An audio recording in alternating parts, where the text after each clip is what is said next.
A lot of people thought Julius Randle was a fraud. Yeah, he was balling out to start, but it won't last, they said. Well, they were wrong then, weren't they? Yeah, they were. Not only is Julius Randle going to be most improved at 26 years old, but he's leading the Knicks to the playoffs. It's not possible.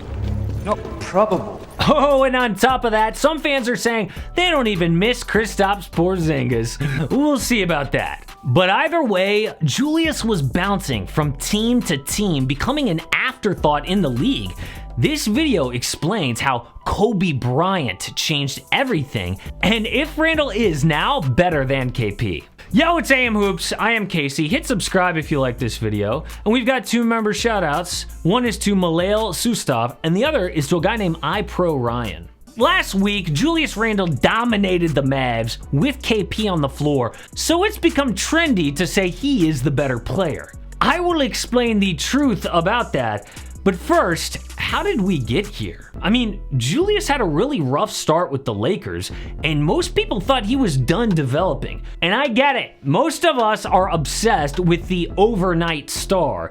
Guys like Ja Morant, who came out of the gate on fire, Michael Jordan, who was an all-star as a rookie. Randle, though, was underwhelming. He was injured his rookie season, then he was inefficient and scored about 11 points a night in year 2. That season was all about saying goodbye to Kobe anyway, so Randle's development was put on hold. After his second season, though, it got bad. Coach Luke Walton took his starting spot away, and the Lakers did not extend his rookie contract.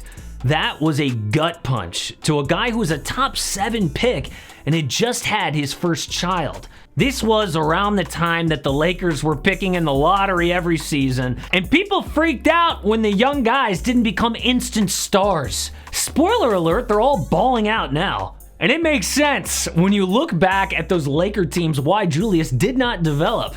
Some of his teammates were Kobe, D'Angelo Russell, Nick Young, Jordan Clarkson, not exactly the 2014 Spurs. So Julius was in trouble early on. I mean, he's getting married, having a family, and the team that drafted him doesn't re-sign him. That is a really bad sign for your career. Looking back, he said, quote, "It was the hardest season by far in my life. Everything was bothering me from a basketball standpoint." He tried to change his situation by hiring a personal trainer and a nutritionist to reshape his body. Now that got a lot of attention at the time, but it did not solve his problem. The Lakers still let him go, and while he put up decent numbers in New Orleans, he was an awkward third option. Even year 1 in New York, he was a good player with one big flaw. Julius had no three-point shot. And that is an issue, not just because in 2021, elite players need a three-point shot, but because of his body type. Dude is a 6'8", power forward, sometimes center. Yeah, he's 250 pounds, but that is short. He is not athletic or long enough to take over games in the post. He had to develop a shot and time was running out. I think most people at that point just gave up on Randle adding that shot to his game, and they figured he was really done developing. Well, guess what? Well, they were wrong then, weren't they? Yes, they were. Because Randle started this season a completely different player. He added that three-point shot at an elite level, which opened up the rest of his game. His new coach, Tom Thibodeau, says the only good thing about this team not making the bubble was Julius getting extra time off to develop. Julius said he was, quote, obsessed. Now, before we get to how Kobe Bryant actually helped him, this will make you go, Things that make you go,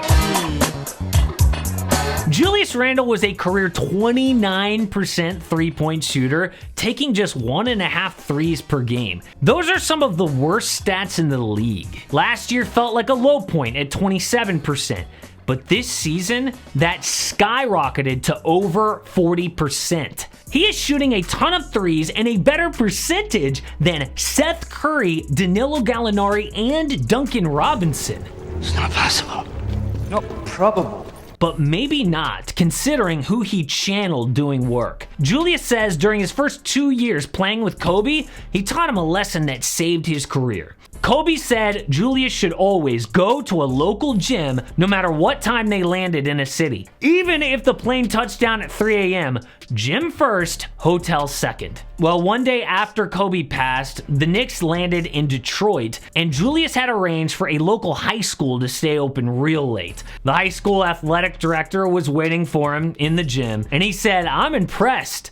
Guys don't do this anymore. In fact, the last person to call in this favor before you was Kobe Bryant." Julius got chills and knew he was on the right path. And sure enough, he is an all-star this year, and that family knows he's a success, even if they did drop one to the Nets. You hate who?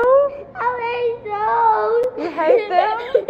It's okay. Little Randle will be a lot happier to see his dad in the playoffs, but it's not gonna last long, little guy. Reality is the Knicks are probably gonna get one of the bottom 4 seeds and face a juggernaut, the Nets, the Sixers, or the Bucks. This front office must build going forward and put other elite level talent around Julius Randle. Julius Randle, though, is an all-star going forward. But as awesome as that story is, saying that Julius Randle is better than Kristaps Porzingis is wrong.